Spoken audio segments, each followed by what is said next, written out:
الحمد لله وكفى وسلام على عباده الذين اصطفى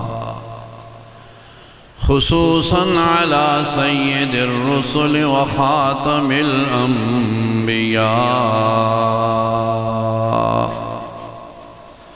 وعلى آله وصحبه نجوم الهدى. أما بعد فأعوذ بالله من الشيطان الرجيم. بسم الله الرحمن الرحيم. لقد من الله على المؤمنين إذ بعث فيهم رسولا من أنفسهم يتلو عليهم آياتك ويعلمهم الكتاب ويزكيهم ويعلمهم الكتاب والحكمة. بسم الله الرحمن الرحيم. وننزل من القرآن ما هو شفاء ورحمة للمؤمنين. بسم الله الرحمن الرحيم. واذكروا الله كثيرا لعلكم تفلحون. صدق الله العظيم.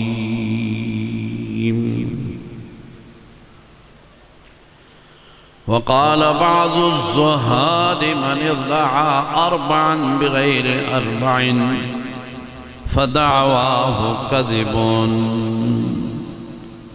من ادعى حب الله ولم يتصدق في سبيله فدعواه كذب.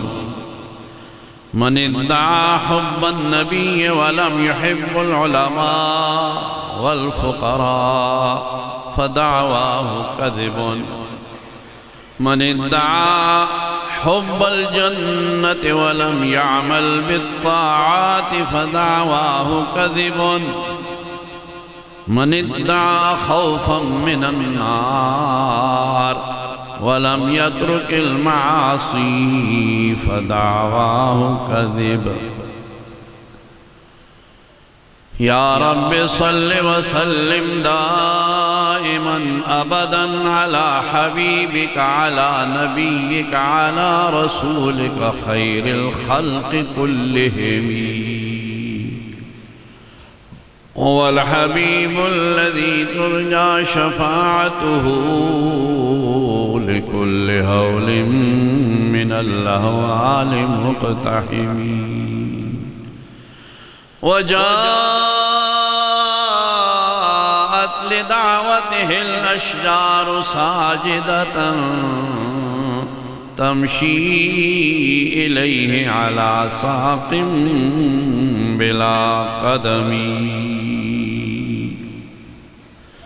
اللهم صل على سيدنا ومولانا محمد وعلى آل سيدنا وأصحاب سيدنا ومولانا محمد وبارك وسلم وصل عليه. حضرات علماء کرام، بالخصوص یادگار اسلاف، استاذ الحفاظ والقراء والعلماء حضرت مولانا قاری محمد طیب صاحب دامت برکاتہم العالیہ، عزیز طلبہ اور میرے محترم دوستوں، بزرگوں، عزیز بھائیوں، اور اگر سن رہی ہیں تو میری محترمہ مکرمہ ماؤں، بہنوں اور بیٹیوں،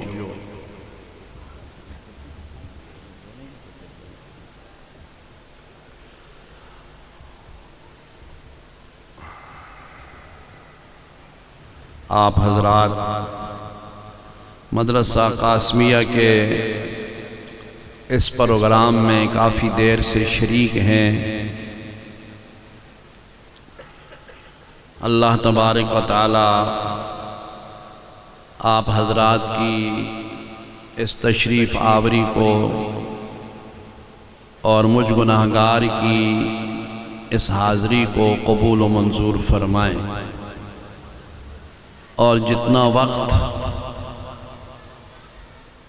میرا رحیم اور کریم اللہ مجھے توفیق دے صحیح بات بیان کرنے کی، اور پھر اس پر ہم سب کو عمل کرنے کی بھی توفیق نصیب فرمائے۔ ہمارے بزرگوں میں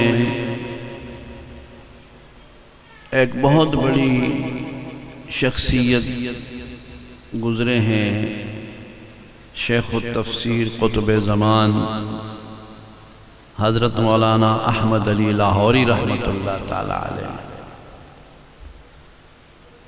آپ فرمایا کرتے تھے کہ اس وقت جب میں ریل گاڑی پر سوار ہونے کے لیے اس کے پائیدان پر پاؤں رکھ لوں، گاڑی چلنے والی ہو اور ایک شخص دوڑتا آئے اور وہ مجھ سے کہے، احمد علی مجھے قرآن و مجید کا تعلیمات کا خلاصہ بتا دو، پورے قرآن، چونکہ مدرسے کا جلسہ ہے بھائی اور قرآن کی محفل ہے، اس لیے میں عرض کرتا ہوں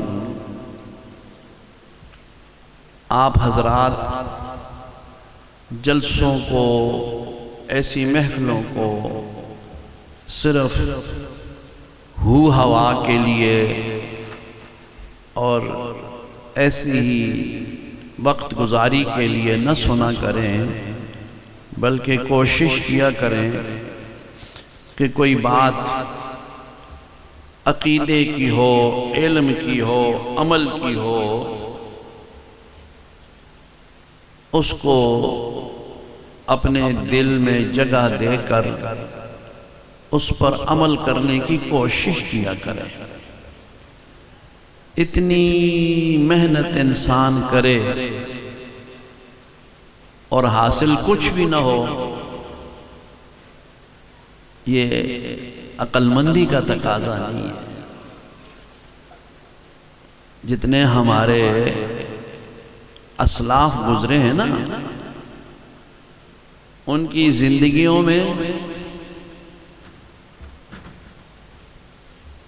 یعنی آپ یہ تصور کریں کہ جتنے بھی ہمارے علماء، صلحاء، مشائخ، اولیاء اللہ گزرے ہیں، وہ کسی نہ کسی کے تو شاگرد تھے نا جی،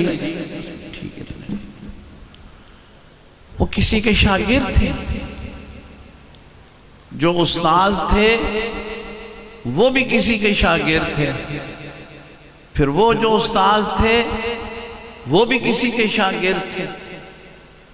تو آخر انہوں نے جو اپنے اساتذہ سے پڑھا یا مجلس میں بیٹھے تو انہوں نے جو دین حاصل کیا وہ صرف یہ نہیں کہ ایک کان سے سنا اور دوسرے سے نکال دیا،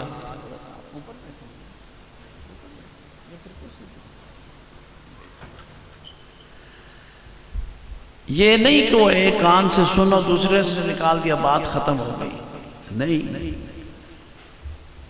ادب، احترام، تحصیل علم، اس کو اپنے دل کی تختی پر لکھنا، پھر اس پر ساری زندگی عمل کرنا۔ اس طریقے پر یہ آج دین ہم تک پہنچا ہے ہم نے بھی بھائی کبھی اس دین کو آگے پہنچایا ہے؟ دیکھو الحمدللہ ہم سب مسلمان ہیں، کلمہ پڑھنے والے ہیں، اور ہم سب کے لیے ہمارے محبوب آقا جناب محمد الرسول اللہ صلی اللہ تعالی علیہ وسلم کا یہ حکم ہے، کلام اللہ کا حکم ہے، رسول اللہ کا حکم ہے، اولیاء اللہ کی یہی تعلیمات ہیں کہ دین کی بات سنو،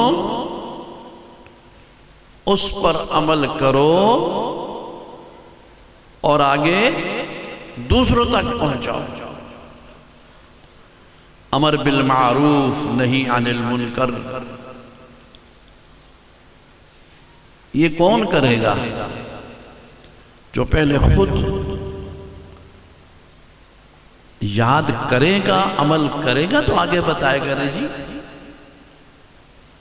اس لیے آپ حضرات خوش قسمت ہو، بہت خوش قسمت ہو کہ اس طرح اجتماعات میں آپ اکٹھے ہو جاتے ہیں، اور یہ مدرسے والے مدرسین، محتممین، ناظمین، معلمین، یہ ہمارے محسن ہوتے ہیں کہ آپ کے سامنے یہ علماء کو، صلحاء کو بلا کر کے بٹھا دیتے ہیں، اور پھر وہ آپ کو دین کی بات بتا دیتے ہیں، تو یہ ان لوگوں کا بھی ہم پر بڑا احسان ہوتا ہے بھائی، ورنہ ہم ایک ایک کو ڈھونڈنے کے لیے کہاں کہاں جائیں گے۔ ہم اگر خود یہ چاہیں کہ ہم فلاں جگہ چلے جائیں، فلاں جگہ، اب حضرت لاہوری رحمت اللہ علیہ، حضرت مدنی رحمت اللہ علیہ، انور شاہ کاشمیری رحمت اللہ علیہ، عطا اللہ شاہ بخاری رحمت اللہ علیہ، یہ جو ہمارے بزرگ تھے یہ مدارس میں ہی جاتے تھے، کانفرنسوں میں تشریف لے جاتے تھے، دور دراز علاقوں میں جاتے تھے، اور لوگ ان کی زیارتیں بھی کرتے تھے، ان کی باتیں بھی سنتے تھے، پھر عمل بھی کرتے تھے، اور پھر عقیدے کی باتیں سن کر اس کے لیے جان مال قربان بھی کیا کرتے تھے۔ امیر شریعت سید عطا اللہ شاہ بخاری رحمت اللہ علیہ کے نام سے، کام سے کون واقف نہیں؟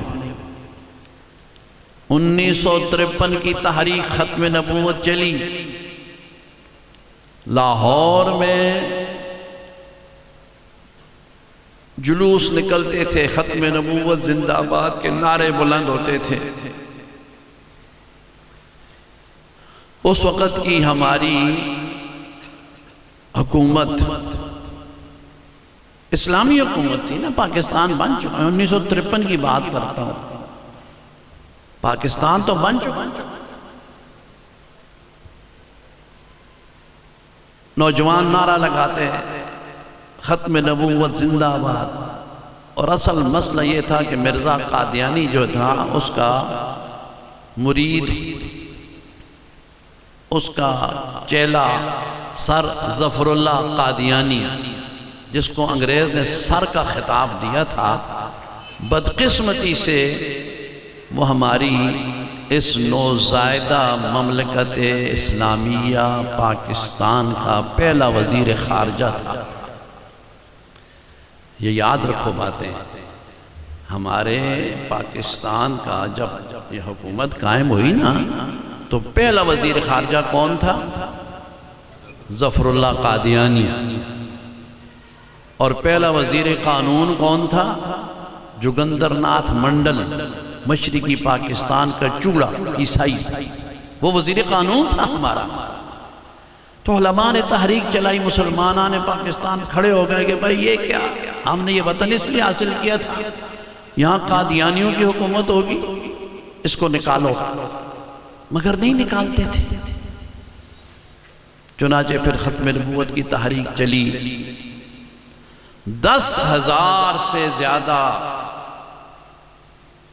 مسلمان لاہور کی سڑکوں پر شہید ہوئے ہیں، 10,000 سے زیادہ۔ اپنی تاریخ پڑھ، قاری صاحب تشریف فرمائے، 10,000 سے زیادہ لاہور میں نوجوان اور دوسرے ختم نبوت کے نعرے لگاتے ہوئے ہمارے اپنے ملک اسلامی حکومت کی حکومت میں مشینری نے ان کو شہید کیا۔ شاہ صاحب رحمت اللہ علیہ چونکہ تحریک کے روح رواں تھے، امیر شریعتی، مجلس تحفظ ختم امیر تھے، تو کسی نے کہا، یہ میں بات آپ کو سمجھا رہا ہوں کہ ان لوگوں کے ہم پر کتنے احسانات ہیں۔ کسی نے کہا شاہ جی 10,000 سے زیادہ مسلمان تم نے شہید کروا دیے، کل اللہ کو کیا جواب ہے؟ مسئلہ تو حل نہیں ہوا تھا اس وقت نا، مسئلہ اس وقت حل نہیں ہوا تھا۔ 10,000 سے زیادہ نوجوانوں کو، مسلمانوں کو شہید کرا دیا، مسئلہ حل نہیں ہوا، کل اللہ کو کیا جواب دو گے؟ تو امیر شریعت سید عطا اللہ شاہ بخاری رحمت اللہ نے فرمایا، میں قیامت کے دن اللہ کو وہی جواب دوں گا جو حضرت صدیق اکبر جواب دیں گے۔ آپ لوگ تو نہیں سمجھتے، علماء نے سمجھائے، میں اللہ کو وہی جواب دوں گا جو جواب سیدنا صدیق اکبر خلیفہ بلا فصل سید الصحابہ امام الصحابہ و اہل بیت حضرت ابو بکر صدیق اللہ کو جواب دیں گے نا، وہی جواب میں بھی دیں گے۔ اور تھوڑا پس منظر میں عرض کر دوں تاکہ سب آپ اس مسئلے کو سمجھ جاؤ۔ آپ صلی اللہ علیہ وسلم جب دنیا سے تشریف لے گئے نا تو مختلف قسم کے فتنے کھڑے ہو گئے۔ کوئی مانعین زکوٰۃ تھے کہ ہم زکوٰۃ نہیں دیں گے، باقی نمازیں پڑھیں گے، روزے رکھیں گے، سب کچھ کریں گے، زکوٰۃ نہیں دیں گے۔ اور کچھ جھوٹے مدعیان نبوت کھڑے ہو گئے جن میں مسیلمہ کذاب مشہور تھا۔ ابو بکر صدیق رضی اللہ تعالی عنہ نے صحابہ کرام اور تابعین کی فوج بھیجی یمامہ، یہ ریاض کے قریب ہے، وہاں جنگ یمامہ، وہاں پر مسیلمہ کذاب کا لشکر تھا، اور اس میں اس تحفظ ختم نبوت کے لیے 1200 صحابہ شہید ہوئے، 1200، جن میں 700 قرآن کے حافظ اور قراء تھے، 700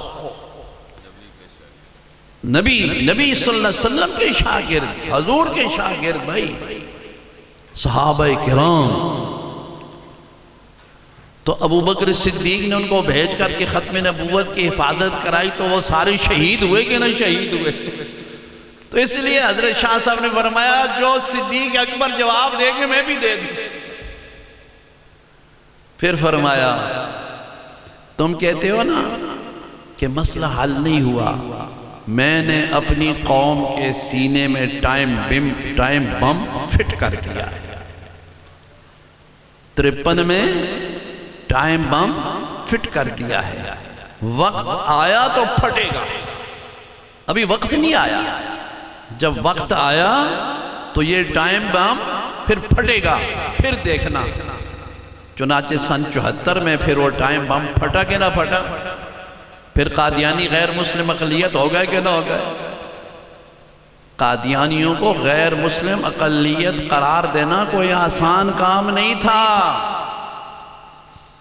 تاریخ پڑھو پھر آپ کو پتہ چلے کہ وہ آسان کام تھا، آسان کام نہیں تھا، بڑا مشکل تھا، بڑا مشکل تھا۔ لیکن بس علماء کی محنت تھی، عوام الناس مجاہدین ختم نبوت کی قربانیاں تھیں۔ تو میں عرض یہ کر رہا تھا بھائی کہ یہ ہمارے اکابر، ہمارے مشائخ، ہمارے اسلاف، انہوں نے اپنے اساتذہ سے دین پڑھا اور پھر آگے امت تک پہنچایا، اور اس میں بھی سب سے جو اہم چیز تھی نا بھائی وہ ادب تھا. ادب. الدین کلہ ادب. دین نام ہی ادب کا ہے. با ادب با نصیب، بے ادب بے نصیب. حضرت شاہ صاحب کی بات آئی، آپ امرتسر کے تھے. تعالی شاہ بخاری رحمۃ اللہ علیہ امرتسر کے تھے، اور وہاں پر حضرت مولانا مفتی حسن صاحب رحمۃ اللہ علیہ جامعہ اشرفیہ والے، یہ پہلے وہاں پڑھاتے تھے. مدرسہ وہاں امرتسر میں تھا، امرتسر میں. اور یہ حضرت مفتی حسن صاحب رحمۃ اللہ علیہ ہمارے علاقے کے ہیں. حسن ابدال کے ساتھ ایک جگہ مل پور، یہ وہاں کے ہیں، ہمارے علاقے کے ہیں، بالکل قریب. حسن ابدال کے ساتھ مل پور، یہ مل پور کے. اور حضرت امیر شریعت رحمۃ اللہ علیہ مفتی حسن صاحب رحمۃ اللہ علیہ کے شاگرد تھے، ان سے پڑھتے تھے. فرماتے ہیں کہ میں نے دور طالب علمی میں کوئی بیان وغیرہ شروع کیا تو مشہوری ہو گئی. اب جناب لوگ مجھے چھوڑے نہیں، روز آ کر کے چلو اللہ فلاں جگہ بیان ہے، میں خوشی سے چلا جاؤں. طالب علمی کا دور تھا. تو میں پھر جب تقریروں کے لیے چلا جاؤں تو رات کو دیر سے آؤں تو مطالعہ نہ کر سکوں. تو ایک دن میں حضرت مفتی صاحب کے سامنے بیٹھا تھا تو مجھے فرمایا عطا اللہ پڑھو، سبق پڑھو، عبارت پڑھو. اس طرح ایسے انک لگائی ہوئی تھی. فرمایا عبارت پڑھو. میں نے پڑھی تو عبارت میں رک گیا. تو ایسے مجھے ایسے دیکھا. فرمایا عطا اللہ. جی حضرت. ایسے دیکھا. میں نے حضرت مفتی صاحب کی آنکھوں میں دیکھا. فرمایا اب پڑھو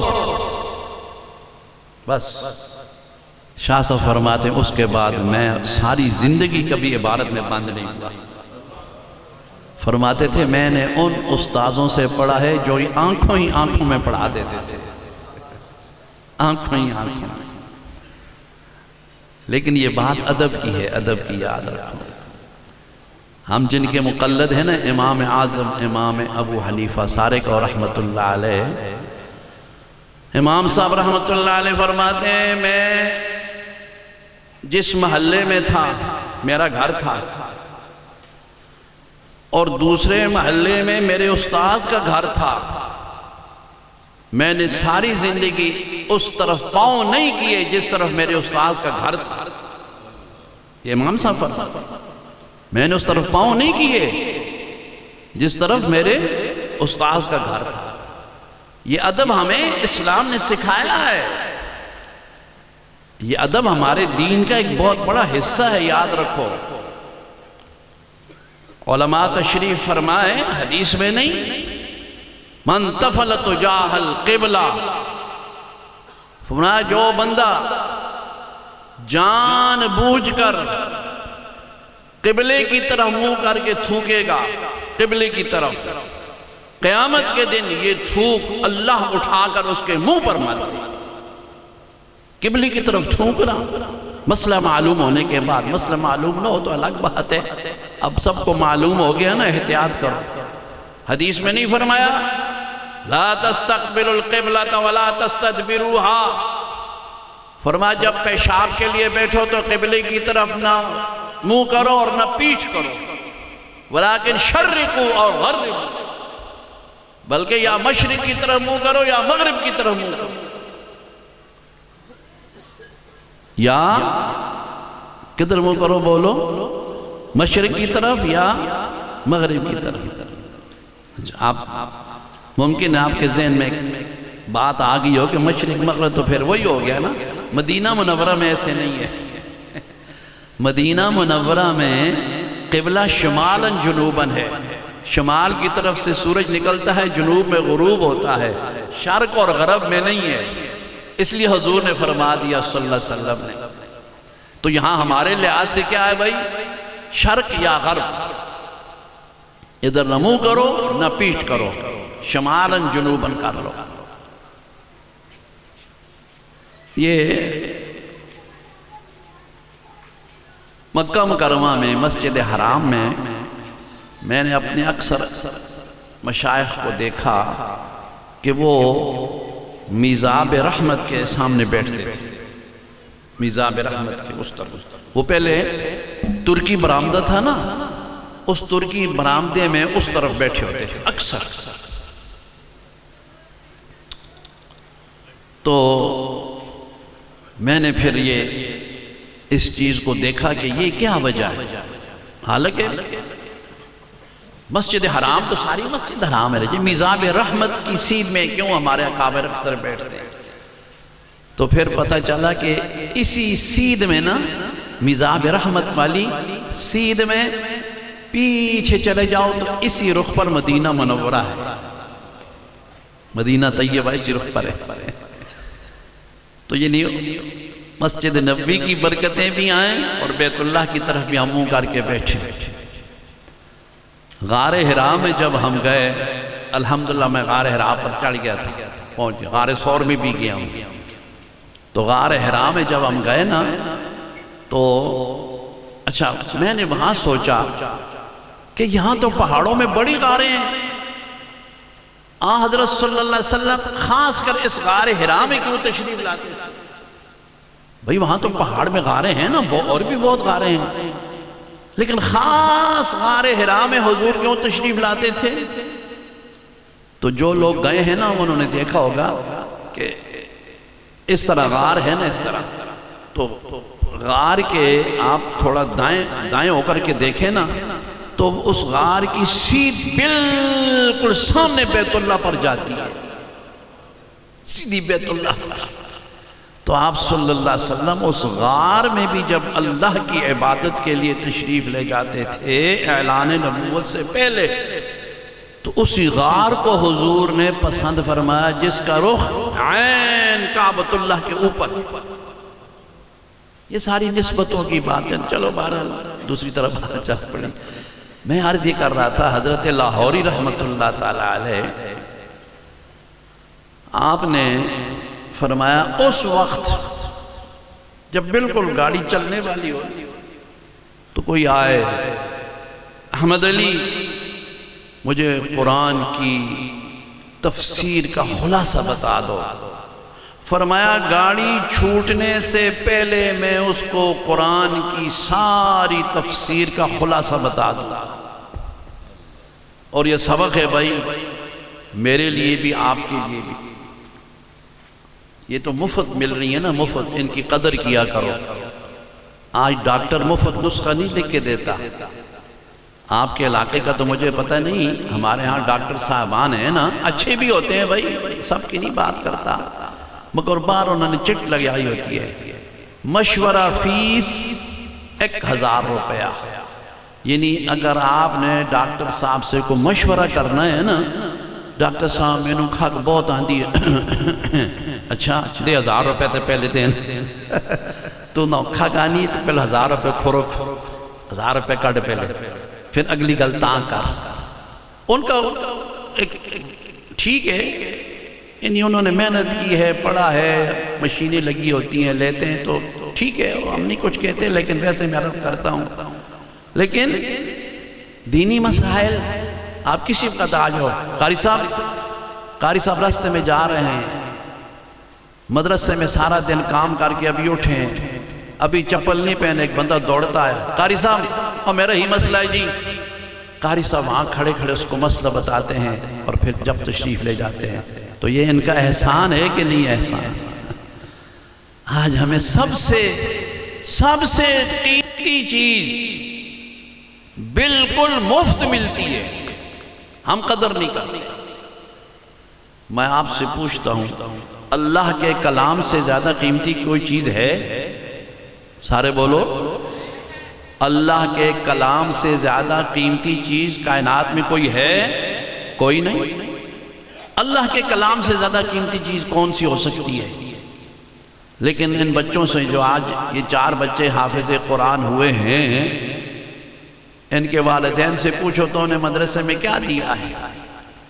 جو صاحب حیثیت ہوتے ہیں وہ کچھ تھوڑا بہت کر دیتے ہیں بھائی، ان اداروں کے مقابلے میں نہیں۔ بیکن ہاؤس، سٹی سکول، وہ کیا کرتے ہیں؟ 60,000 مہینہ فیسیں لیتے ہیں، 6 لاکھ روپیہ۔ یہ جو میڈیکل کالج ہیں اس میں وہ داخلہ فیسیں لیتے ہیں، اور جو پڑھتے ہیں یا پڑھاتے ہیں وہ آپ کو بھی پتا ہے، ہمیں بھی پتا ہے۔ سب سے زیادہ قیمتی چیز ایک مسلمان کے ہاں، ایمان والے کے ہاں، قرآن کی تعلیم سے زیادہ نہیں ہو سکتی، لیکن ہمیں مفت ملتی ہے، مفت۔ ہم اس کی قدر نہیں کرتے، لیکن جن کے دلوں میں اللہ نے محبت رکھی ہے نا یہ دین اسلام کی، وہ قدر بھی کرتے ہیں، سب کی بات نہیں کرتا۔ الحمدللہ قدر کرنے والے بھی ہوتے ہیں، بہت ہوتے ہیں۔ میں بھی بچپن میں مدرسے میں پڑھتا رہا، میں چھوٹا سا تھا، جس طرح بچے شرارتیں کرتے ہیں بھائی سارے ہم بھی کرتے ہیں۔ تو ہمارے استاذ تھے، ہیں زندہ ہیں تو اللہ ان کو خوش رکھے، فوت ہو گئے کہ بہت زمانہ گزر گیا، اس بات کو تقریباً 60 سال گزر گئے جی، 60 سال پہلے کی بات کرتا ہوں۔ میں مدرسے میں گیا، اٹک میں ہمارے مسجد کے ساتھ، گھر کے ساتھ ہی مدرسہ ہے، قاری حبیب اللہ صاحب تو جاتے رہتے ہیں، انہوں نے دیکھا تو میں قاری صاحب کے پاس پڑھتا تھا۔ کچھ شرارت کی ہوگی وہ مجھے نہیں یاد، لیکن سوٹی مجھے یاد ہے جو انہوں نے ماری تھی، وہ یاد ہے۔ انہوں نے جناب زور سے سوٹی ماری نا، تو آپ یقین مانیں یہ جو میری 2 انگلیاں نے یہ ان کے ناخنوں پر لگی، ناخنوں پر، تو ان کے اندر سے خون نکل کر کے نا یہاں جم کے خون دونوں کے اندر سے، ناخنوں کے نیچے سے، تو میں چیخا، میں رویا۔ اور ہمارے حضرت رحمت اللہ علیہ کا اپنا مدرسہ تھا، محتمم تھے سب۔ میں روتا روتا گھر گیا، میں نے کہا بھائی جی آج تک قاری صاحب مار چھوڑا، قاری صاحب مسخ ہو کیا ہے پتر کیا ہے مدست کیا۔ میں کہا بھائی جی دیکھو، میں اب بچہ تھا رو رہا تھا۔ اب ظاہر ہے بھائی بچے کی انگلیاں دکھ جائیں تو باپ کے دل پر صدمہ تو ہوتا ہے نا، لیکن حضرت نے دیکھو، یہ میں قدر کرنے والوں کی بات کرتا ہوں، قدر کرنے والوں کی۔ آج ہم اساتذہ کا، مدرسین کی قدر نہیں کرتے، ذرا سی بات ہو تو ویڈیو چڑھا دیتے، ویڈیو لگ جاتی ہے، قاری ظالم ہے، مولوی ظالم ہیں، مارتے ہیں، یہ کرتے ہیں، وہ کرتے ہیں۔ تو تم نہیں گھر میں مارتے ہو، تم تو بیویوں کو بھی مارتے ہو، سب کو مارتے ہو، دوسروں کو قتل کرتے ہو۔ لوگ نہیں کرتے بھائی، آپ کو نہیں کہتا، ہم ناراض نہ ہو، میں ویسے عام باتیں کرتا ہوں بھائی، کہ نہیں ہے، باپ کو مارتے ہیں، باپ کو۔ شاید آپ نے دیکھا ہوگا اس دن بھی تھا، ایک ظالم پیسوں کے لیے، جائیداد کے لیے باپ کو مار رہا ہے، ٹھڈے مار رہا ہے، مکے مار رہا ہے باپ کو منہ پر، جائیداد کے لیے، پیسوں کے۔ تو جن کے دل میں دین کی قدر ہوتی ہے نا جی، وہ خوش قسمت لوگ ہوتے ہیں۔ تو مجھے اچھی طرح یاد ہے، حضرت رحمت اللہ فرمایا پتر جس جگہ استاذ نی سوٹی لگے نا اتھے جہنم نی اگ حرام ہو جانی ہے۔ یعنی ایک سمجھانے کا انداز تھا نا۔ میں چھوٹا معصوم بچہ تھا جی، 10 سال کا بچہ کیا ہوتا ہے۔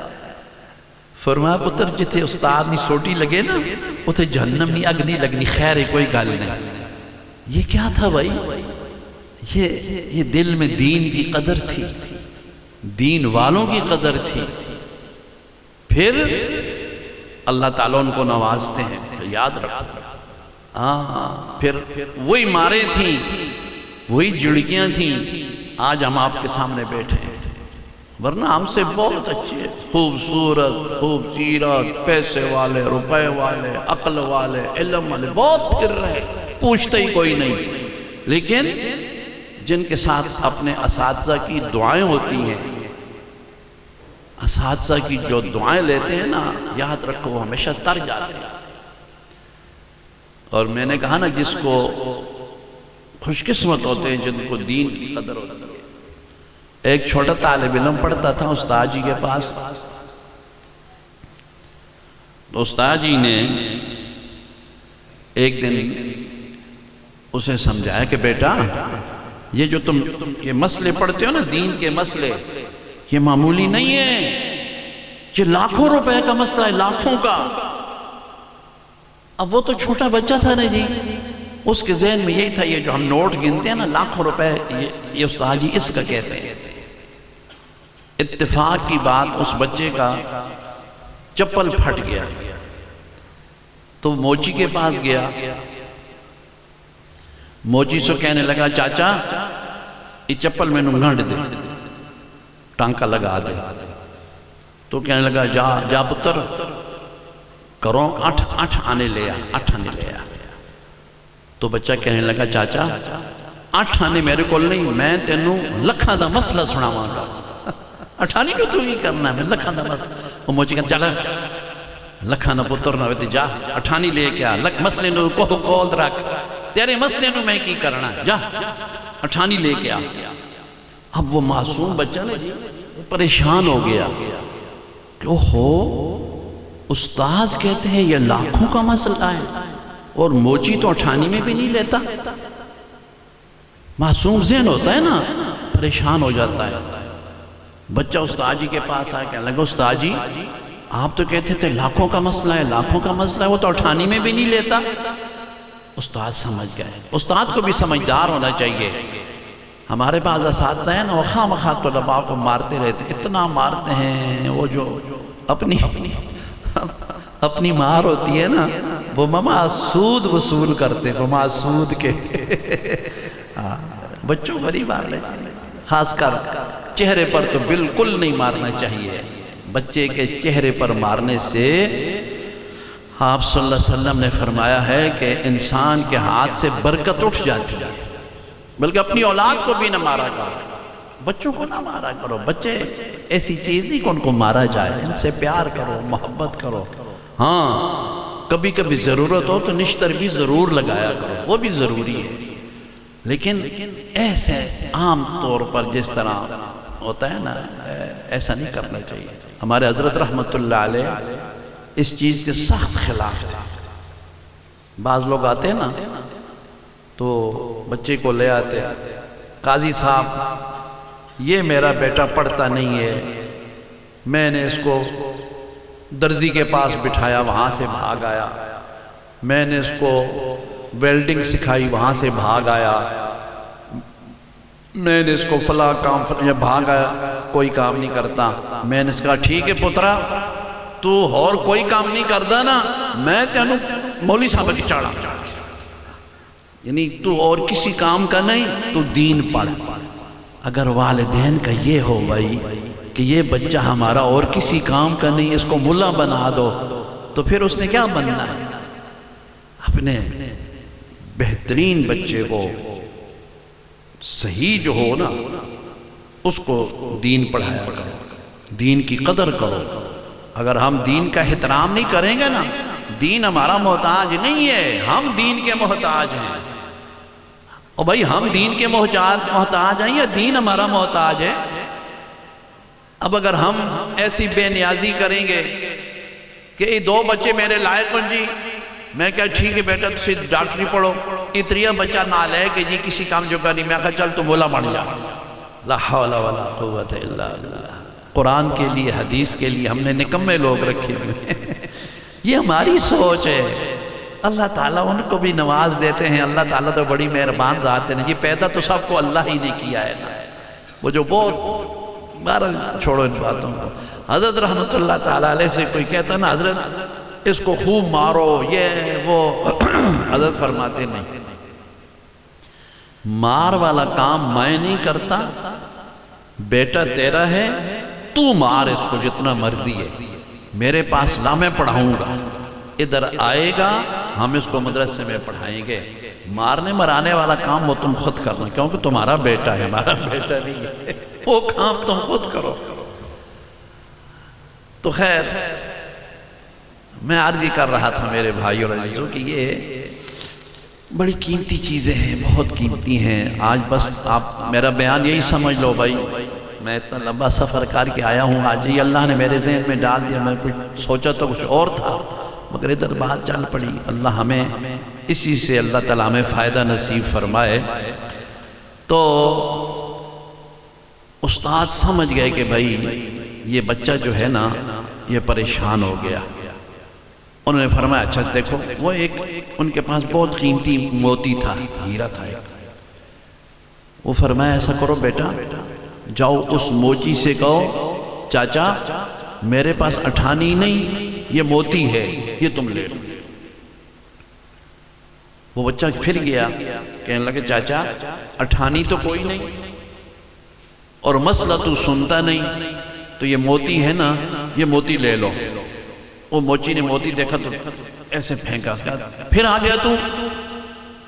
میں نے کہا اٹھانی لے کے اٹھانی، پہلے تو مسئلہ لے آیا اور تو موتی لے آیا، اس ہمیں کی کرا، جا کام کر۔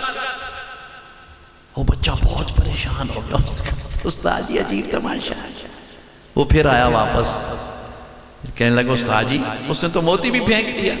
فرمایا اچھا بیٹھا سنو، ایک سمجھدار آدمی کو بلایا، اس سے فرمایا کہ یہ موتی سنیارے کے پاس لے جاؤ، صراف کے پاس، جوہری کے پاس، اسے قیمت لگوا کے لاؤ، قیمت اس کی، اور اس بچے کو بھی ساتھ لے جاؤ۔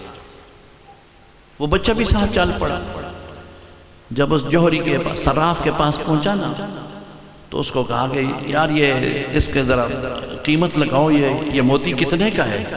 تو صراف پہلے تو دیکھ کے حیران رہ گیا، کہتا ہے یہ تم نے کہاں سے لیا ہے؟ اس نے بتایا بس یہ کہیں سے لیا ہے تم۔ اس نے کہا اس کی قیمت تو پتہ نہیں 60-70 ہزار روپے، اس نے بتایا اس کی تو بڑی قیمت ہے۔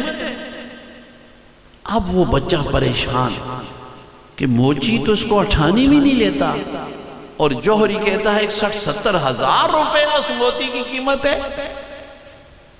استاد جی کے پاس آئے، استاد جی نے سمجھایا بیٹا دیکھو میں جو تمہیں کہتا تھا نا یہ لاکھوں کا مسئلہ ہے، یہ ان کے لیے ہے جن کے ہاں علم دین کی قدر ہے۔ اب موچی کے پاس تو موتی کی قدر ہی نہیں، موچی کیا سمجھے یہ موتی کتنے کا ہے، موچی کیا سمجھے یہ ہیرا کتنے کا ہے۔ لیکن جو قدر کرنے، جو جاننے والا تھا نا صراف، اس نے تمہیں کیا بتایا ہزاروں کا ہے کہ نہیں۔ اسی طرح بیٹا جن لوگوں کے ہاں دین کی قدر ہوتی ہے نا وہ سمجھتے ہیں کہ دین کتنا قیمتی ہے، موچیوں کو کیا پتا ہے بھائی دین کتنا قیمتی ہے۔ اس لیے میں عرض کر رہا ہوں کہ آپ حضرات خوش قسمت خوش نصیب ہو، مدرسوں کے ساتھ تعلق ہے، علماء کے ساتھ تعلق ہے، علماء کے ساتھ تعلق رکھا کرو۔ میں نے کسی زاہد کا عارف کا قول پڑھا ہے نا، وہ فرماتے ہیں من ادعا اربعن بغیر اربعن فدعواہ کذبن۔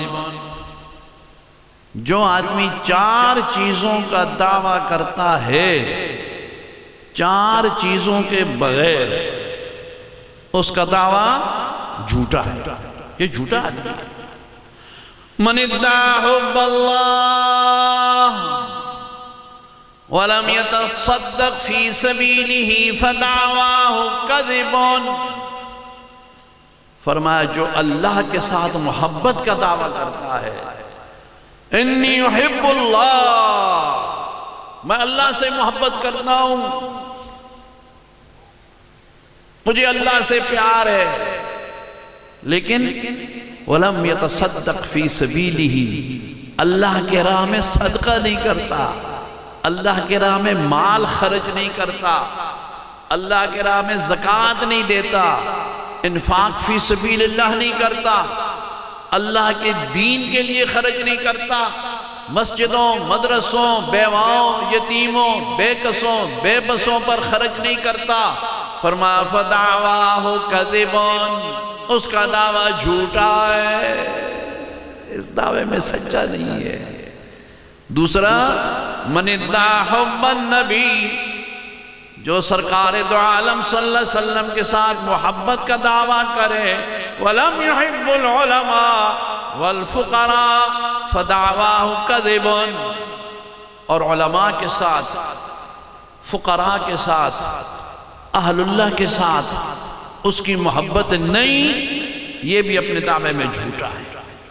جس کو رسول اللہ کے ساتھ محبت ہے وہ ان کے ساتھ محبت کرے گا جو رسول اللہ کی سنت پر عمل کرنے والے، ان کے ساتھ محبت کرے گا جو رسول اللہ کی صحیح امت میں ہے، ان کے ساتھ محبت کرے گا جو امام الانبیاء صلی اللہ علیہ وسلم کے طریقے پر چلنے والے ہیں، حضور کا دین سمجھنے والے، حضور کا لایا ہوا دین اپنی زندگی میں عملی طور پر لانے والے، آپ صلی اللہ علیہ وسلم کے دین کو آگے پہنچانے والے، ان کے ساتھ جس کی محبت ہے، فرمایا اس کا دعویٰ تو سچا ہے، اور جو علماء، صلحاء، مشائخ، نیک لوگوں کے ساتھ محبت نہیں کرتا فَدَعْوَاهُ كَذِبٌ، اس کا دعویٰ جھوٹا ہے۔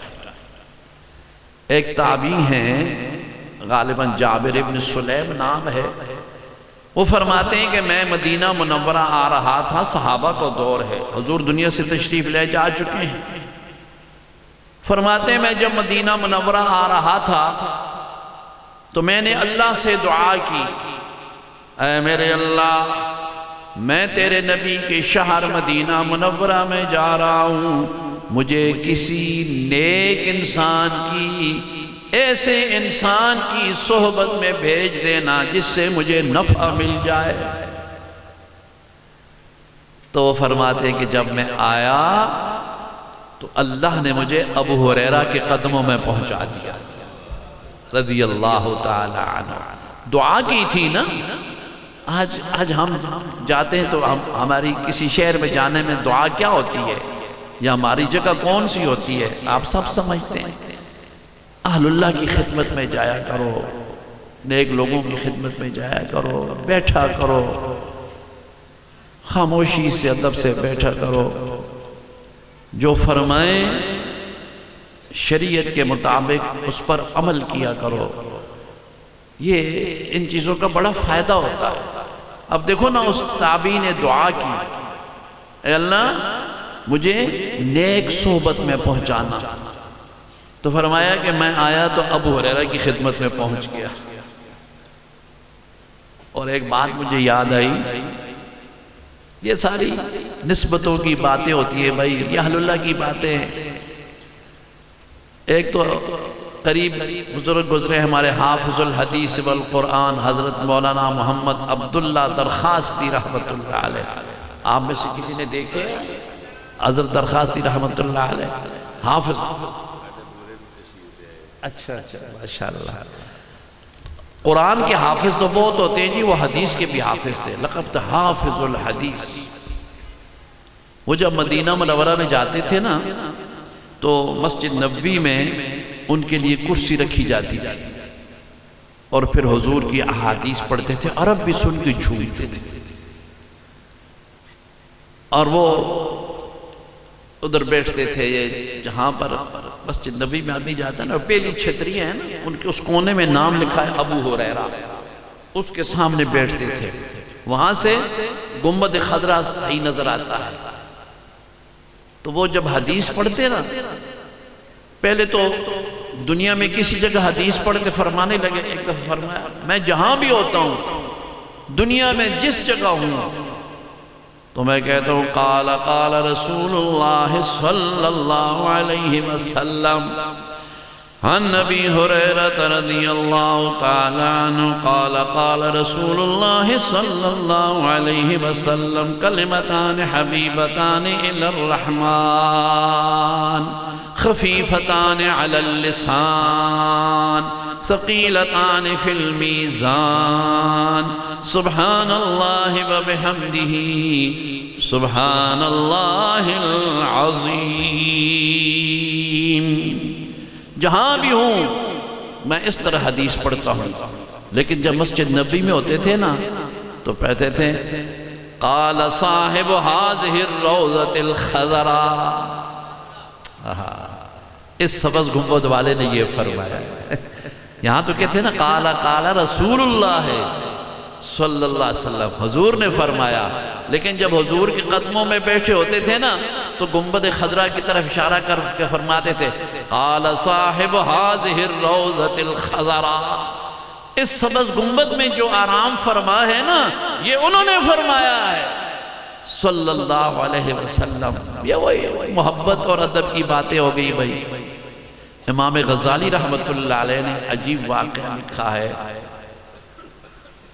فرماتے میں جب حج کر کے مدینہ منورہ آیا، غربت تھی اس زمانے میں بہت زیادہ، میں نے کھانا کھایا تو جب میں نے ہڈیاں پھینکی تو ایک چھوٹا سا بچہ آ گیا، اس نے وہ ہڈی اٹھا کے چوسنی شروع کی۔ میں نے اس بچے سے کہا بیٹا تو کون ہے؟ وہ بچہ کہنے لگا انا یتیم المدینہ، میں مدینے کا یتیم بچہ ہوں، یتیم ہوں۔ امام غزالی فرماتے ہیں میری آنکھوں میں آنسو آ گئے کہ میرا نبی بھی یتیم تھا صلی اللہ علیہ وسلم۔ تو کہنے لگا میرا کوئی یہاں ہے نہیں ہے، اس لیے میں تیرے دسترخوان پر آ گیا۔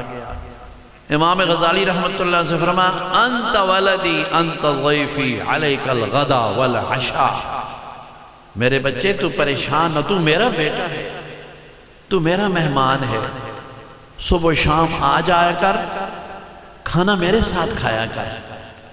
تو فرماتے ہیں وہ آ جاتا تھا، چھوٹا بچہ آ جاتا میرے پاس بیٹھ جاتا، کھانا کھاتا۔ تو جب میری واپسی کی تیاری ہوئی، مصر کی طرف جا رہے تھے، فرمانے لگے میں نے اس بچے سے کہا کہ بچے اب میں وطن واپس جا رہا ہوں، تیرے یہاں ہے کوئی نہیں، تو چل میرے ساتھ، میں تجھے کاروبار میں شریک کروں گا، مکان بنا کے دوں گا، بیٹی ہے اسے تیرے نکاح میں دے دوں گا، اپنا بچہ بناؤں گا، چل میرے ساتھ۔ فرماتے ہیں وہ چھوٹا یتیم بچہ، اللہ اکبر، وہ جو روٹی اس کے ہاتھ میں تھی نا ٹکڑا، کھڑا ہو گیا غصے میں اور زور سے روٹی پھینک دی، کہنے لگا اتفارقنی عن روضۃ رسول اللہ، غزالی 2 دن روٹی کھلا کے مجھے حضور کے روزے سے جدا کرنا چاہتا ہے؟ نہیں جاؤں گا تیرے ساتھ، نہیں آؤں گا تیرے پاس، جب بھوک لگے گی میں آقا کے روزے کو دیکھ کر کے اپنی بھوک مٹا لوں گا۔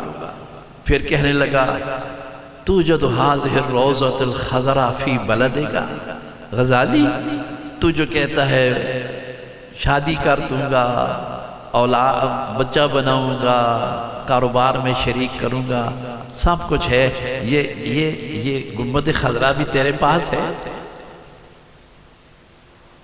امام غزالی فرماتے میں نے کہا نہیں بیٹا یہ نہیں ہے ہمارے لیے، یہ مدینہ میں ہے۔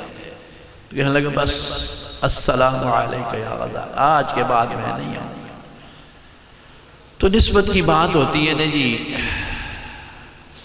اللہ تبارک و تعالی ہم سب کو ادب نصیب فرمائے، احترام نصیب فرمائے۔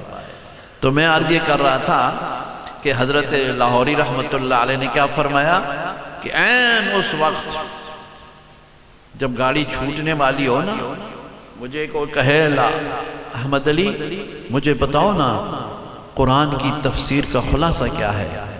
فرمایا گاڑی چھوٹنے سے پہلے میں اس کو بتا دوں گا کہ بھائی سارے قرآن کا خلاصہ 3 چیزیں ہیں۔ کتنی بھائی؟ آپ بھی یاد کر لو، یہ آج آپ کے لیے ایک سبق ہے، سب یاد کر لو۔ اور یہ حضرت لاہوری رحمت اللہ علیہ کا قول ہے، اور حضرت لاہوری معمولی شخصیت نہیں تھے، امام لاہوری، سبحان اللہ، کیسی زندگی تھی ان کی، کیسی مجاہدانہ زندگی تھی۔ حضرت لاہوری رحمت اللہ تعالی علیہ صاحب کشف و کرامات بزرگ تھے، اللہ نے بڑا نوازا تھا بہت، لیکن یہ سارا کمال رزق حلال کا تھا، یہ یاد رکھو، لقمہ حلال۔ حضرت مشکوک رزق بھی نہیں کھایا کرتے تھے، بڑے بڑے لوگ حضرت کے مرید تھے، سرگودے کے علاقے کے ایک بہت بڑا زمیندار تھا، وہ حضرت کا مرید تھا۔ وہ اپنے باغ سے مالٹوں کا ٹوکرا لے کے آیا۔ حضرت نے توجہ کی، فرمایا قبول نہیں کیا، انکار کر دیا۔ کہنے لگا حضرت میرے باغ کے ہیں، میرے اپنے۔ فرمایا نہیں، خود نہیں کچھ فرماتے تھے، کوئی بہت مجبور کرتا تو فرما دیتے کہ یہ بات ہے۔ اس نے بہت مجبور کیا نا، تو حضرت لاہوری رحمۃ اللہ فرمایا ہاں بھائی یہ ہیں تیرے باغ کے، لیکن ان کو پانی حرام کا دیا گیا ہے۔ ہاں پانی میں گڑبڑ ہوئی ہے۔ وہ تو بہت بڑا زمیندار تھا اور حضرت کا مرید تھا۔ وہ واپس آیا، اس نے سب اپنے مزاروں کو اکٹھا کر لیا، کہتا سچ سچ بتاؤ ورنہ تمہاری چمڑی ادھیڑ دوں گا۔ حضرت نے مجھے فرمایا پانی حرام کا، صحیح بتاؤ کیا ہوا؟ انہوں نے کہا ایک رات پانی کی ضرورت تھی، ہماری باری نہیں تھی، دوسرے کی باری تھی، اور ہم نے بغیر پوچھے اس کا پانی اپنے باغ کو لگا دیا۔ لوگ اس طرح کرتے رہتے ہیں نا، زمیندار کرتے رہتے ہیں۔ اس نے کہا اس لیے حضرت نے فرمایا کہ ان کو پانی حرام کا دیا گیا۔ تو یہ چیزیں آپ کو بھی مل سکتی ہیں بھائی، ہمیں بھی مل سکتی ہیں، بشرطے کہ بچپن سے لے کے آج تک حرام نہ کھایا ہو۔ جی ہاں، اب میں حضرت کی زندگی کے متعلق کیا عرض کروں، بس اتنا ہی کافی ہے۔ حضرت رحمت اللہ علیہ نے ساری زندگی مشکوک رزق بھی نہیں کھائی۔ جہاں تشریف لے جاتے وہاں دیکھتے بڑے بڑے علماء ہوتے، ان سے فرمایا دیکھو تم تو مکلف نہیں ہو، میں مکلف ہوں، مجھے نظر جو آتا ہے کہ حرام ہے میں کیسے کھاؤں۔ گھر سے چنے بنا کر کے ساتھ لے جاتے تھے اور وہی کھا لیتے تھے، پانی پی لیتے تھے، بڑی بڑی روٹیاں، بڑی بڑی دعوتیں، خاموش رہتے تھے، کسی کو پردہ فاش نہیں فرماتے تھے، لیکن بس کھاتے نہیں تھے، اگلا بندہ سمجھ جاتا تھا۔ ہمارے والا حال تو نہیں تھا، نہیں، ہم تو پہلے اپنی لسٹیں بنا دیتے ہیں، یہ بناؤ یہ بناؤ یہ بناؤ، پھر اس میں اخلاص کہاں رہا بھائی؟ وہ لوگ تو ایسے لوگ تھے، تو وہ کہہ سکتے تھے، پھر ساری زندگی جنہوں نے قرآن کی خدمت کی وہ کہہ سکتے تھے۔ فرمایا یاد رکھو یہ سبق ہے، پورے قرآن کا خلاصہ کتنی چیزیں ہیں بھائی؟ سارے بولو، 3 چیزیں۔ پہلی بات، اللہ کو عبادت سے، اللہ کی عبادت کرو، اللہ معبود پر حق ہے نا جی، عبادت اللہ کی بس۔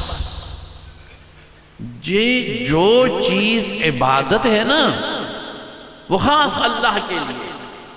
اب جب بھائی ہم نماز پڑھتے ہیں نا تو نماز میں زبان سے نیت نہ بھی کرو تو دل کی نیت فرض ہے، زبان سے نیت کرو، وہ نیت زبان کی دل کی ہوتی ہے تو ذرا توجہ رہتی ہے۔ تو کیا کہتے ہیں ہم زبان سے؟ خاص واسطے اللہ تعالیٰ کے، میں نماز پڑھتا ہوں 2 رکعت نماز فرض، خاص واسطے، سارے بولو، خاص واسطے اللہ تعالیٰ کے۔ اچھا اب نماز کیا ہے؟ ہاتھ باندھ کے کھڑا ہونا، یہ خاص کس کے لیے؟ اور میری گل سمجھ رہے ہو یا نہیں سمجھ رہے صوفیو؟ ہاتھ باندھ کر کے ادب اور احترام سے ایسے گردن جھکا کے کھڑا ہونا، یہ نماز ہے نا، قیام ہے نا، تو یہ کس کے لیے؟ اللہ کے لیے۔ اب جناب چلا گیا رکوع میں، اللہ اکبر، یہ رکوع، یہ جھکنا، یہ خاص کس کے لیے؟ اللہ کے لیے۔ پھر اس کے بعد اللہ اکبر، سجدے میں چلا گیا، یہ سجدہ خاص کس کے لیے؟ اللہ کے لیے۔ اب یہ قیام، رکوع، سجود، نماز میں تو کہتا ہے خاص واسطے اللہ کے، کہ رکوع بھی کہیں اور کر رہا ہے، سجدے کہیں اور کر رہا ہے، تو اس نے اللہ کے لیے خاص عبادت نہیں کی۔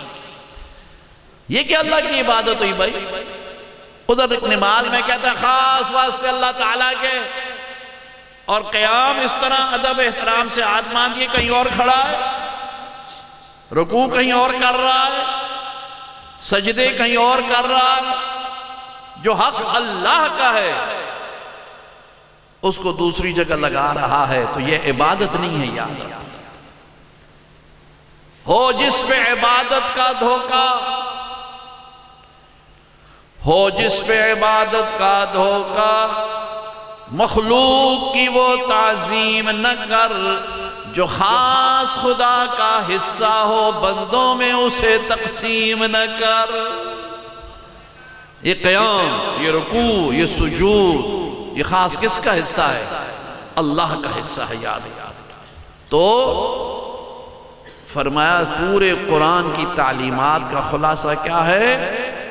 عبادت صرف اللہ کے لیے، اللہ کو راضی کرو عبادت سے، ایسی عبادت کرو، اس طرح اخلاص کے ساتھ عبادت کرو کہ پھر اللہ راضی ہو جائے۔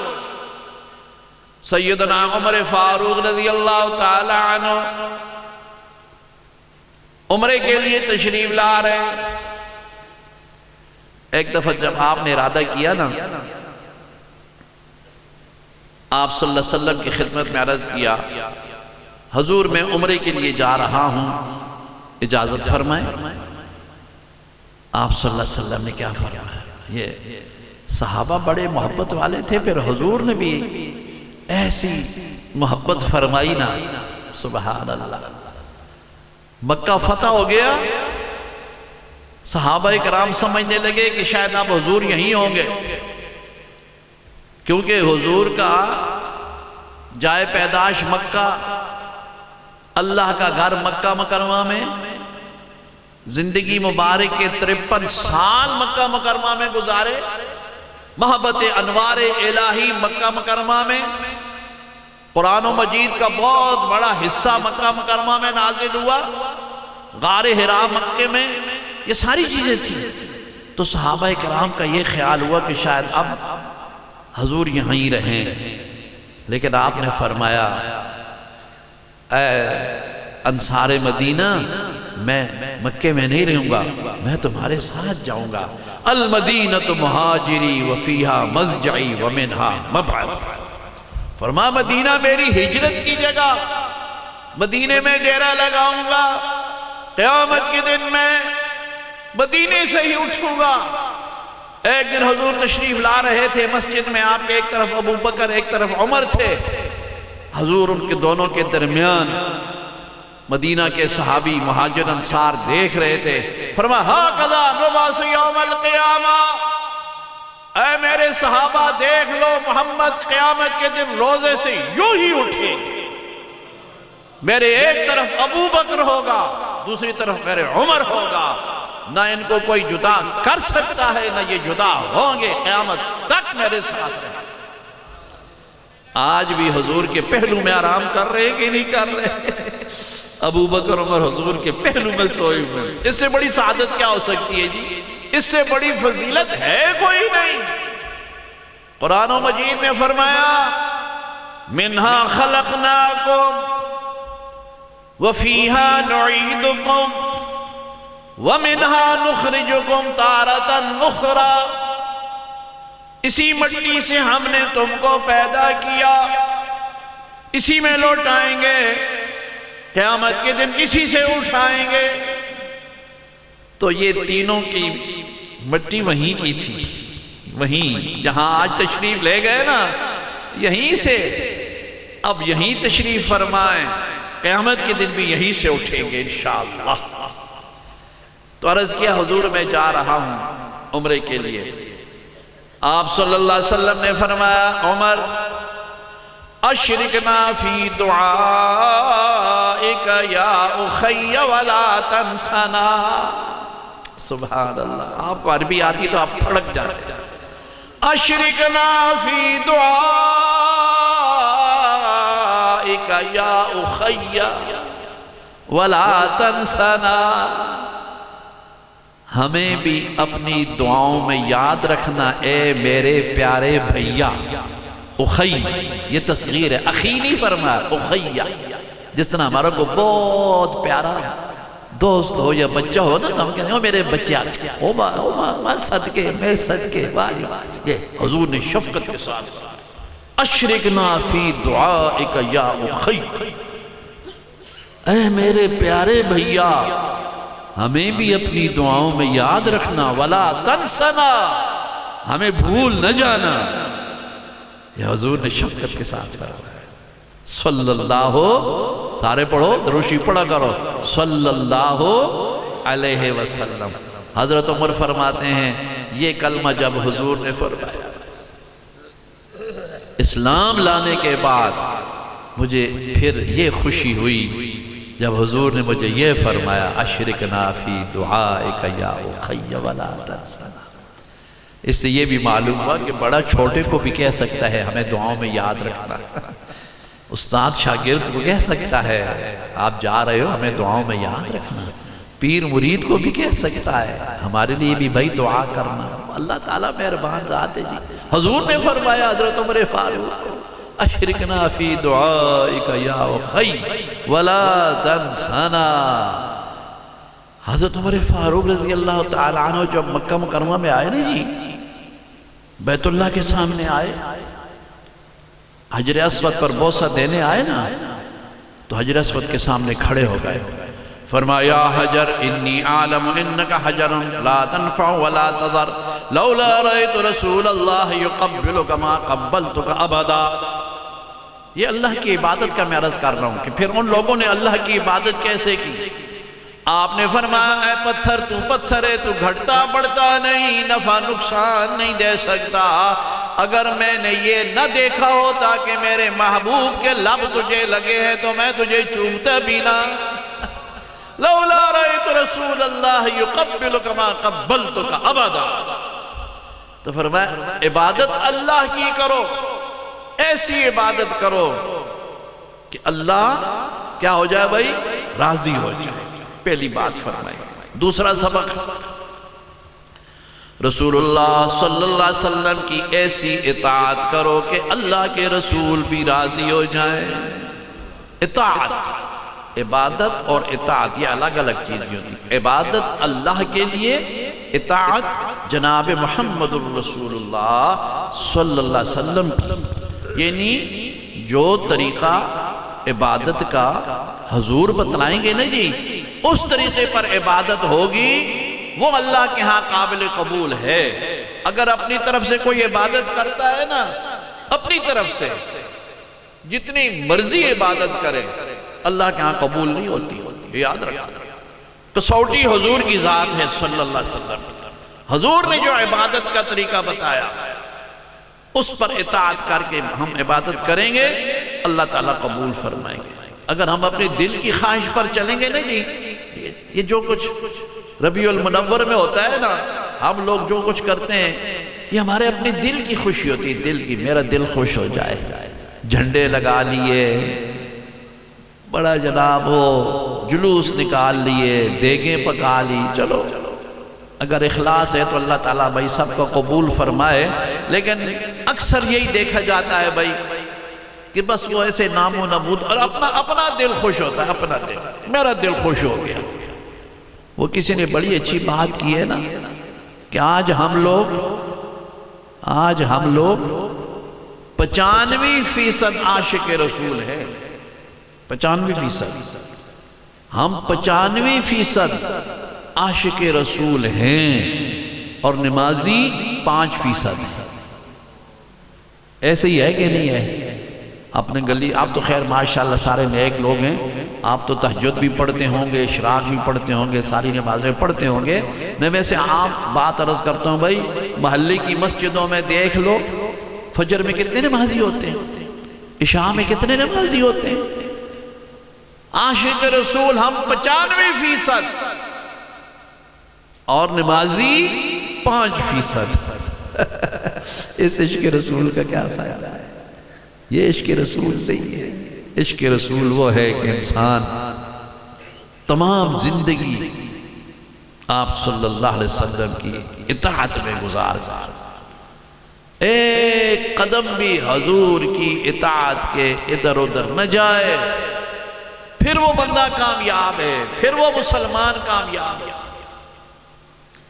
آج اگر ہم صحیح مسلمان ہوتے نا جی، تو آج دنیا کفر ہمارے معصوم بچوں کو، ہماری عورتوں کو، ہمارے نوجوانوں کو اس طرح ان کے پرخچے نہ اڑاتا جس طرح آج بیت المقدس میں، آج غزہ میں، وہاں مسلمانوں پر ظلم و ستم ہو رہا ہے۔ اللہ ان مظلوموں کی امداد فرمائے، نصرت فرمائے، مدد فرمائے، اور امت مسلمہ کو اللہ تعالیٰ کچھ غیرت نصیب فرمائے، کچھ جاگنے کی توفیق عطا فرمائے کہ آج ہم اتنے مسلمان ہیں بھائی، ہم کچھ بھی نہیں کر سکتے۔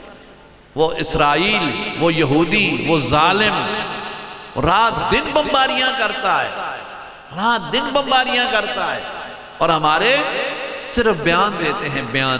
وہ ایران نے بھی بیان دیا، میں نہیں چھوڑوں گا، میں نہیں چھوڑوں گا، آج تک تو کچھ بھی نہیں کیتا بھائی۔ ہم تو روز انتظار میں ہوتے ہیں کہ ایران ہون بم مارسی، ایران ہون جاتی، اجے تک تو نہیں ہوں، میرے خیال اس انتظار کی سارا کچھ ختم ہو جائے، پھر میں خالی زمینت بم مار دے سکتا، یہی ہوگا بھائی، اور کیا ہے؟ کتنے شہید ہو رہے ہیں، کتنے، کچھ بھی نہیں۔ پاکستان ہمارا یہ کیا، اس میں انہوں نے کیا کرنا ہے؟ اور باقی جتنے ہیں وہ آپ کے سامنے ہیں۔ امت مسلمہ بانجھ ہو چکی ہے، بانجھ۔ اللہ تعالیٰ ہی ہماری حفاظت فرمائے، اور اللہ ان مظلوموں کی حفاظت امداد فرمائے۔ بڑے دکھ کی بات ہے، بہت دکھ کی بات ہے کہ آج ہم مسلمان کچھ بھی نہیں کر سکتے۔ اپنے آنکھوں دیکھ رہے ہیں وہ بم مار رہا ہے، وہ کیا۔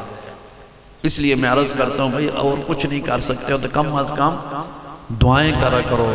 جو میرے بھائی بزرگ یا میری مائیں بہنیں تہجد کے لیے اٹھتے ہو، تہجد میں ان کے لیے دعائیں کرو، اللہ کی مدد، اللہ کی نصرت مانگو، یا اللہ تو مہربانی فرما، ان مظلوموں پر رحم فرما، اور ہو سکے تو قنوت نازلہ پڑھ لیا کرو۔ لیکن یہ تو علماء کا کام ہے، ہمارے لیے تو اتنا ہی ہے بھائی، ہم ہاتھ اٹھا کر کے اللہ کے حضور درد دل سے دو آنسو بہا کے، یا اللہ ان پر مہربانی فرما، اے اللہ وہ بچے ہمارے بچے ہیں، چھوٹے چھوٹے معصوم بچے، ان کے چیتھڑے اڑا دیے اس ظالم نے، اور یہودی لگا ہوا ہے، مار رہا ہے، کتنے دن ہو گئے، اور ادھر امریکہ بھی پورا اس کا ساتھ دے رہا ہے۔ سارے الکفر ملت واحدہ، صدق رسول اللہ صلی اللہ علیہ وسلم۔ حضور نے سچ فرمایا، سچ فرمایا کہ نہیں سچ فرمایا؟ تو سارے کافر ایک ملت ہے، ایک ملت، سارے کافر۔ تو بھائی آپ صلی اللہ علیہ وسلم کی اطاعت ہے۔ حضرت لاہوری نے فرمایا اللہ کو عبادت سے، رسول اللہ صلی اللہ علیہ وسلم کو اطاعت سے، یعنی جتنی بھی عبادتیں ہوں نا وہ ساری کی ساری آپ صلی اللہ علیہ وسلم کی اطاعت اور حضور کے طریقے کے مطابق ہو، خواہ نیکی کا کام ہو، خواہ دنیاوی ہو، کوئی بھی ہو، اور خاص کر عبادت کا جو کام ہے نا، جس کو ہم عبادت سمجھتے ہیں، وہ تو بھائی ضرور ہی آپ صلی اللہ علیہ وسلم کی پیروی میں ہوگا تو ہماری نجات ہوگی، ورنہ ہماری عبادت قبول نہیں ہوگی۔ بھائی ہم جب نماز پڑھتے ہیں، ایک رکعت میں کتنے سجدے ہوتے ہیں جی؟ ایک رکعت میں رکوع تو ایک ہوتا ہے نا، سجدے کتنے ہوتے ہیں؟ 2۔ اور سجدوں میں بندہ اللہ کے بہت قریب ہو جاتا ہے۔ سجدہ بہت بڑی عبادت ہے، نماز کا اہم رکن ہے۔ اب ایک آدمی کہتا ہے مجھے تو جی اللہ کے ساتھ بڑی محبت ہے، مجھے اللہ کے ساتھ بڑا پیار ہے، میرا تو دل چاہتا ہے میں سجدے ہی سجدے کروں۔ آپ تو ایک رکعت میں 2 سجدے کرتے ہو، میں ایک رکعت میں 6 سجدے کروں گا۔ میں آپ سے پوچھتا ہوں، آپ بھی کو فتویٰ دیا کرو، اس بندے کی نماز ہو جائے گی؟ سارے بولو۔ جس نے کہا کہ میں ایک رکعت میں 6 سجدے کروں گا، وہ سجدے ہی کیے ہے نا، وہ گانے تو نہیں گائے، کوئی ٹپے مائے نہیں گائے، کوئی گالیاں نہیں دی، سجدے ہی کیا ہے نا۔ کہتا ہے سبحان ربی الاعلیٰ سبحان ربی الاعلیٰ سبحان ربی الاعلیٰ اللہ اکبر سبحان ربی الاعلیٰ اللہ اکبر سبحان ربی الاعلیٰ۔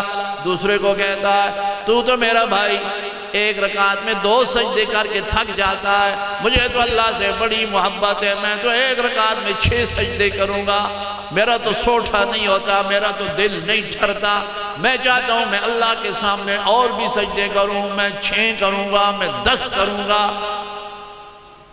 اب میں آپ سے پوچھتا ہوں بھائی اس کی نماز ہو جائے گی؟ کیا تو اس نے سجدہ، لیکن اس طریقے کے خلاف کیا جو طریقہ ہے عبادت کا جناب محمد الرسول اللہ صلی اللہ تعالی وسلم کا۔ تو حضرت کیا فرماتے ہیں؟ اللہ کو، عبادت کو، رسول اللہ صلی اللہ علیہ وسلم کو، اطاعت کو، اور خلق خدا کو خدمت سے راضی رکھو۔ یہ سارے قرآن کا خلاصہ ہے۔ خلق خدا کو خدمت سے، ماں باپ کی خدمت کرو، بہن بھائیوں کی خدمت کرو، محلے کی اڑوس پڑوس کی خدمت کرو، مخلوق کی اتنی خدمت کرو کہ مخلوق تم سے راضی ہو، کسی کا حق نہ دباؤ، کسی کو پریشان نہ کرو، اللہ کے حق بھی پورے کرو، اللہ کے بندوں کے حق بھی پورے کرو۔ آج ہم اگر حقوق اللہ کریں بھی نہ جی، حقوق العباد کے اندر ہم سے بہت کوتاہی ہو جاتی ہے۔ حقوق العباد میں ایک چھوٹا سا نسخہ آپ کو بتاتا ہوں، بس پھر میرا بیان ختم۔ اگر آپ دل سے یہ چاہتے ہو نا، دل سے، کہ آپ کے رشتہ دار، آپ کے عزیز و اقارب، آپ کے گھر والے سارے آپ سے دل سے راضی ہوں، دل سے خوش ہو جائے نا، تو ایک چھوٹا سا نسخہ میں بتاتا ہوں۔ اور میں باوضو مسجد میں ممبر کی جگہ پر بیٹھا ہوں، میں آپ کو یقین دلاتا ہوں 95% یہ نسخہ کامیاب ہے، 95%۔ اور وہ کیا ہے بھائی؟ گولی ہے کڑوی، مگر فائدہ بہت ہے۔ کڑوی گولی، جو دوائی کڑوی ہوتی ہے نا، اس کا فائدہ تو ہوتا ہے نا جی۔ بعض بچے بیمار ہوتے ہیں نا، کڑوی دوائی نہیں لیتے، تو ماں کیا کرتی ہے؟ اس کے بازو پکڑ کے اس کی ٹانگوں کے اوپر بیٹھ جاتی ہے، بازو پکڑ کے منہ کھول کے زبردستی اس کے منہ میں دوائی ڈالتی ہے، پھر اس کا ناک پکڑ لیتی ہے، پھر وہ خواہ مخواہ گھوٹ بھرتا ہے۔ یہ کیوں؟ کڑوی دوائی دیتی ہے تاکہ میرا بچہ ٹھیک ہو جائے، ظلم نہیں کرتی، شفقت ہوتی ہے گولی کڑوی، مگر آپ اگر ہضم کر جاؤ نا، آپ کے مسئلے حل ہو جائیں گے۔ وہ یہ ہے بھائی، اپنا حق طلب نہ کرو، دوسروں کا حق ان کے بغیر طلب کے ان کو دے دو، بس کوئی جھگڑا نہیں، کوئی فساد۔ اپنا حق طلب نہ کرو، کہو بھائی دے دو یار، تیری مہربانی، نہ دے تیری مہربانی، بس۔ گولی کڑوی ہے کہ نہیں کڑوی؟ اور نہیں بولنے ہو نا؟ مشکل ہے، بڑا مشکل ہے، لیکن بندہ اگر ہمت کرے نا جی، یہ یاد رکھو، قرآن نے فرمایا، میری بات نہیں، وَالَّذِينَ جَاهَدُوا فِينَا لَنَهْدِيَنَّهُمْ سُبُلَنَا وَإِنَّ اللَّهَ لَمَعَ الْمُحْسِنِينَ۔ محسن کہتے ہیں اخلاص کے ساتھ کام کرنے والا، اخلاص کے ساتھ۔ فرمایا جو ہمارے دین میں کوششیں کرتے ہیں نا، ہمارے دین پر عمل کرنے میں کوششیں کرتے ہیں، ان کے لیے ہم لَنَهْدِيَنَّهُمْ سُبُلَنَا، ان کے لیے ہم راستے آسان کر دیتے ہیں۔ اپنا حق طلب نہ کرو، یعنی اس پر ویسے بات چیت کرنے میں کوئی حرج نہیں ہے، لیکن اس پہ دشمنیاں نہ بناؤ، اس پہ مقدمے بازی نہ کرو، اور دوسروں کا حق بغیر طلب کے دے دو، اللہ مہربانی کریں گے۔ ہندوستان میں مولانا الہی بخش صاحب رحمت اللہ علیہ، کاندلے میں ایک بزرگ گزرے، کاندلے میں انگریز کا زمانہ، وہاں ایک زمین کے ٹکڑے پر جھگڑا ہو گیا کہ یہ مندر یہ ہندوؤں کی ہے یا مسلمانوں کی ہے؟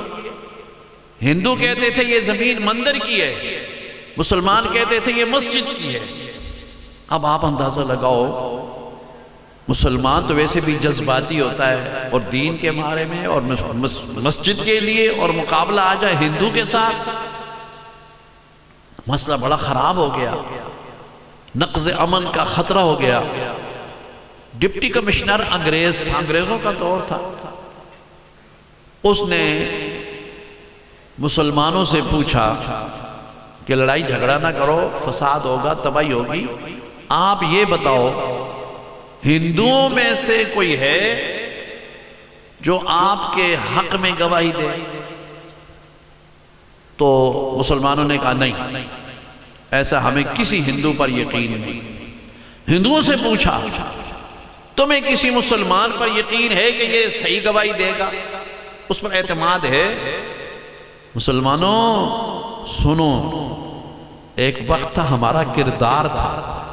ہندو کہنے لگے یہ جو مولانا الہی بخش صاحب ہیں نا کاندلے میں، ان پر ہمیں اعتماد ہے، جو گواہی وہ دے دیں ہمیں منظور ہے، وہ فرما دیں یہ زمین مسجد کی ہے ہم پیچھے ہٹ جائیں، وہ فرما دیں مندر کی ہے مسلمان پیچھے ہٹ جائیں، ہمیں مسلمان ہمیں منظور ہے۔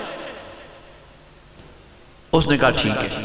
اب مسلمان تو بڑے خوش کہ بھائی مولوی کی کیا جرت ہے کہ مولوی کا مسجد کی نہیں ہے، زمین تو ملی ہی ملی۔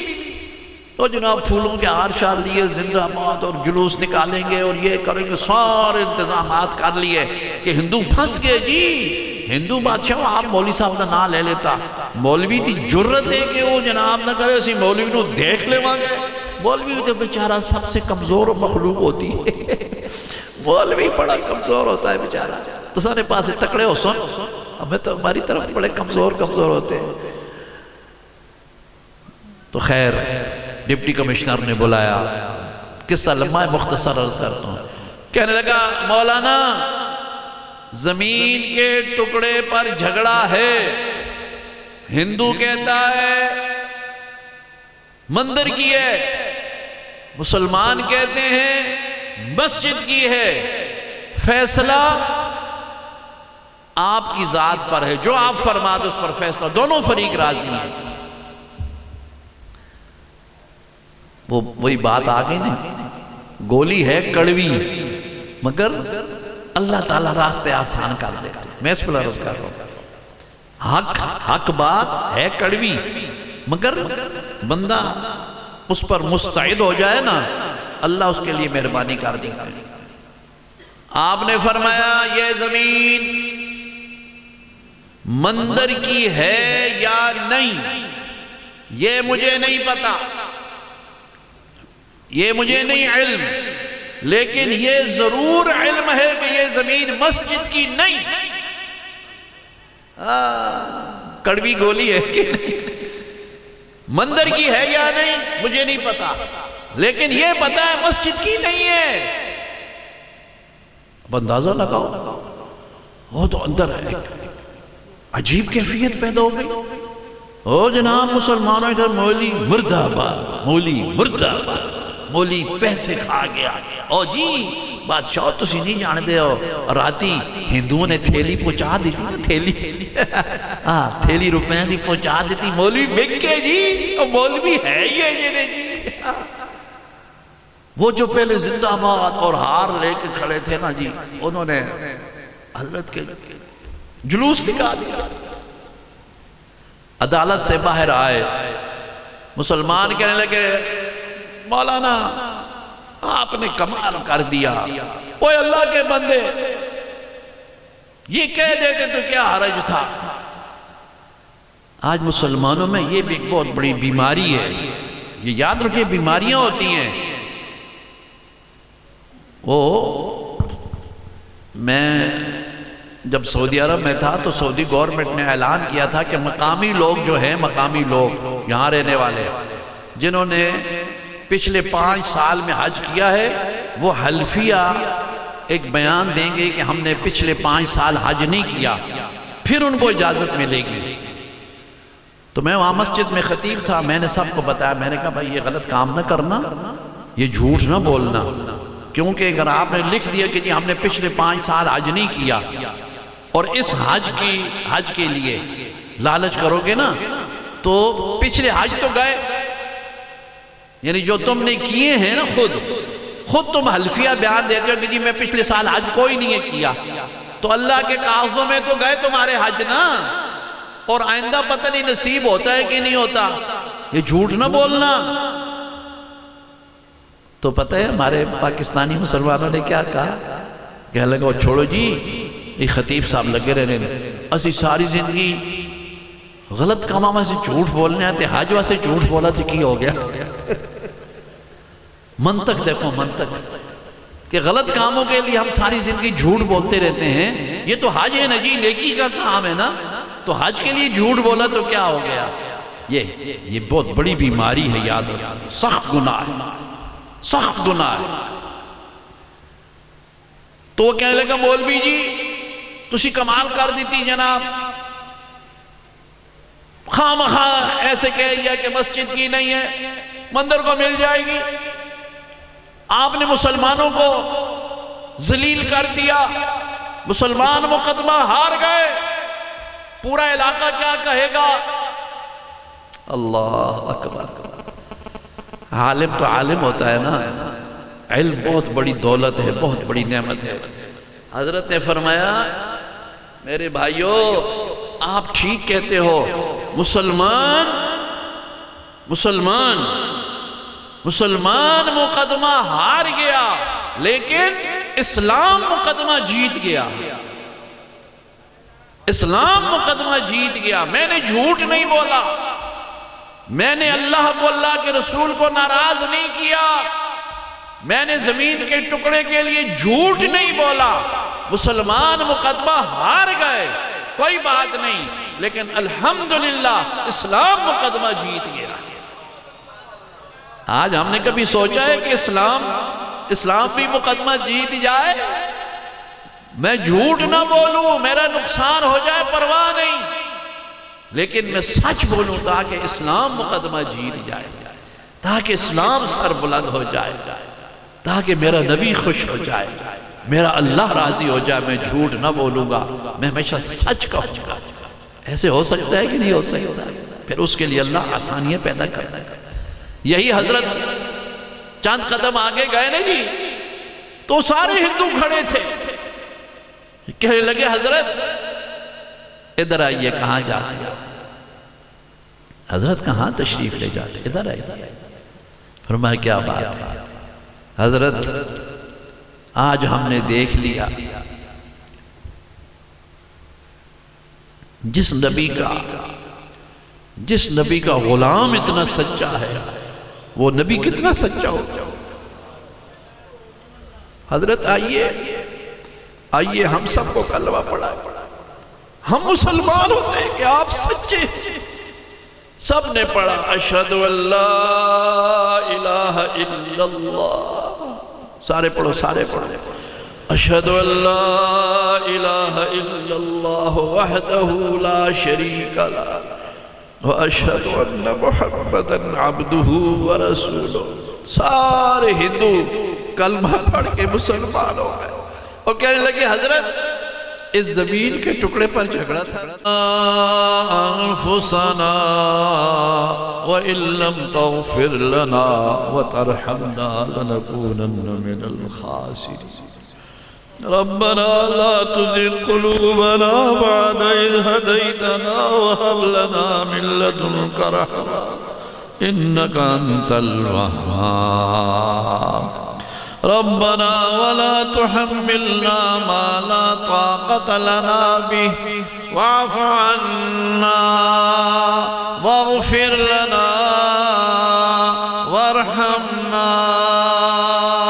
أنت مولانا فانصرنا على القوم الكافرين۔ الہ العالمین ہمارے گناہوں کو معاف فرما، یا اللہ ہماری خطاؤں سے درگزر فرما، اے رحیم اور کریم اللہ ہم گناہگار ہیں، خطا کار ہیں، لیکن تیری ہی بندے ہیں۔ اے اللہ ہم تیرے ہی دروازے پر حاضر ہیں، ہاتھ پھیلا کے بیٹھے ہیں، دامن پھیلا کے بیٹھے ہیں۔ ہمارے دامن میں سوائے گناہوں کے، خطاؤں اور لغزشوں کے کچھ بھی نہیں، لیکن تو بخشنہار مہربان خدا ہے۔ یا اللہ اپنی رحمت کا واسطہ یا اللہ سب کے گناہوں کو معاف فرما۔ یا اللہ ہماری پریشانیوں کو دور فرما، سب کی مشکلیں آسان فرما۔ یا اللہ گھروں میں بھی قرآن اور حدیث کی خوشبو پیدا فرما۔ یا اللہ جو بے اولاد ہیں ان کو نیک اولاد نصیب فرما، جن کی اولاد ہے ان کو نیک صالح ماں باپ کا تابعدار فرما۔ یا اللہ سب کو اپنے والدین کا ادب اور احترام نصیب فرما۔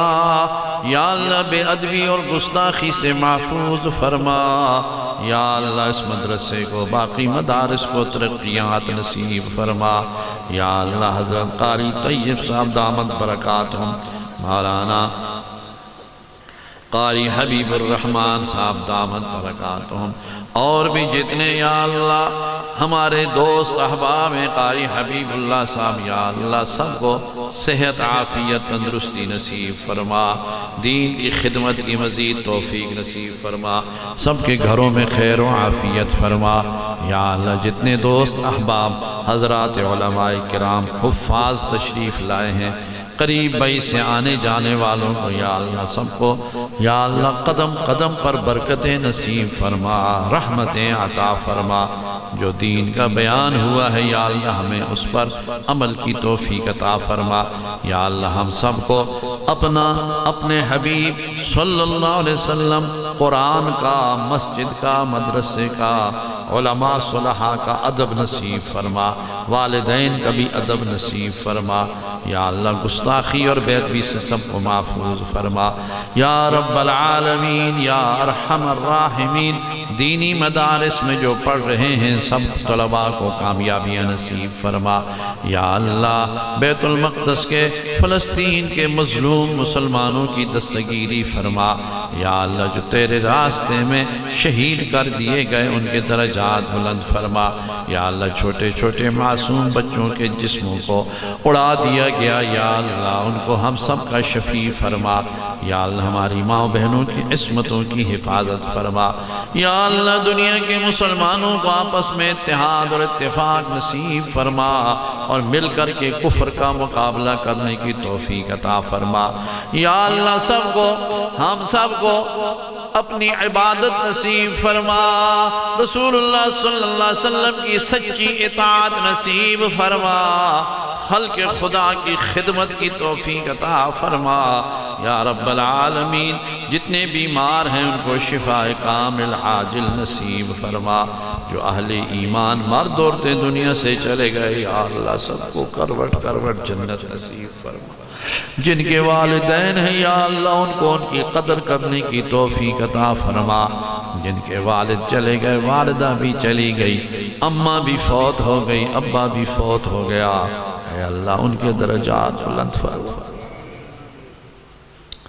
یا اللہ جن کے والدین دنیا سے چلے گئے ان کی قبروں کو جنت کا باغ فرما۔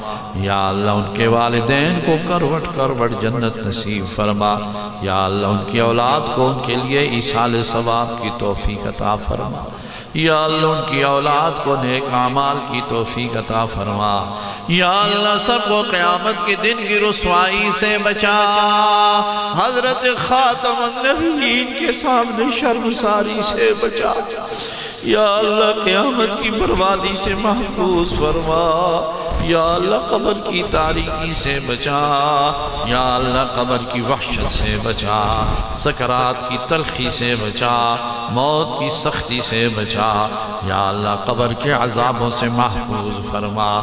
یا رب العالمین سب کو حرمین الشریفین کی زیارت نصیب فرما، بار بار نصیب فرما، بار بار نصیب فرما۔ یا اللہ سب کو عمرہ مقبول نصیب فرما، حج بیت اللہ، زیارت بیت الرسول مقبول نصیب فرما۔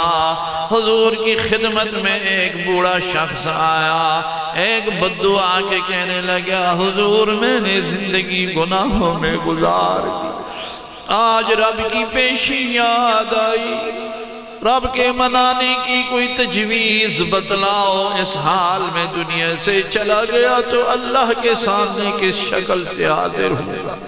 حضور رحمت للعالمین ہے، رحمت کے ساتھ فرمایا اے میرے بوڑھے صحابی فکر نہ کر، تو یہ پڑھ لے ذنوبی کثیرۃ ورحمتک وسیعۃ فاغفر۔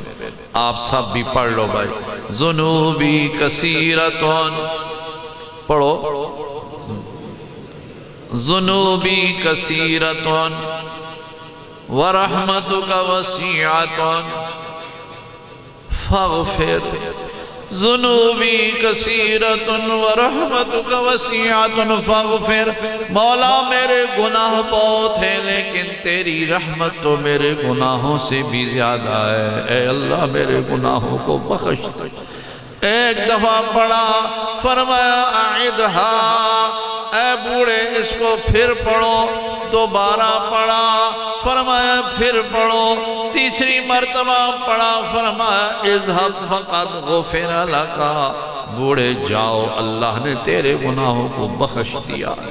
یا اللہ ہمارے گناہوں کو بھی معاف فرما، ہماری لغزشوں سے درگزر فرما، ہماری خطاؤں کو معاف فرما، ہمارے دن کے گناہ، رات کے گناہ، ہمارے صغیرہ کبیرہ گناہ، ہمارے وہ گناہ جو ہمیں یاد بھی نہیں، زندگی گناہوں میں گزار دی، جوانی گناہوں میں گزار دی، بڑھاپے میں بھی نہیں شرم آیا، اے اللہ تو اپنی رحمت فرما کر کے ہمارے ساتھ ستاری کا معاملہ فرمائے۔ اے اللہ آپ علام الغیوب بھی ہیں، سب کے عیبوں کو جانتے ہیں، ہر چھپی بات کو جانتے ہیں، اس کے ساتھ ساتھ آپ ستار العیوب بھی ہیں، عیبوں پر پردے بھی ڈالنے والے ہیں۔ اے اللہ جس طرح دنیا میں ہمارے عیوب پر پردے ڈالے ہیں، یا اللہ قیامت میں بھی ہمارے عیوب پر پردے ڈال۔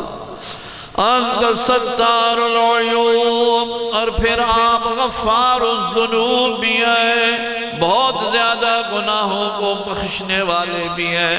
اے اللہ ہم تیرے دربار میں عاجز ہو کے آئے ہیں، گناہوں کا، اپنے جرموں کا اعتراف کرتے ہیں، یا اللہ سارے گناہوں کو معاف فرما۔ آپ نے خود فرمایا، اپنے محبوب سے اعلان کروایا، قل یا عبادی الذین اسرفوا علی انفسہم لا تقنطوا من رحمت اللہ۔ اے میرے وہ بندو جنہوں نے اپنے آپ پر بڑے ظلم کیے، زیادتیاں کی، اپنا ہی نقصان کیا، میرا تو کچھ نہیں بگاڑا۔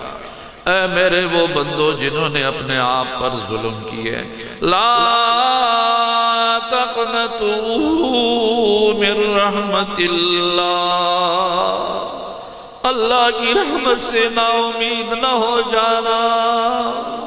انہو یغفر، ان اللہ یغفر الذنوب جمیعا، انہو هو الغفور الرحیم، وہ سارے گناہ بخشنے والا ہے۔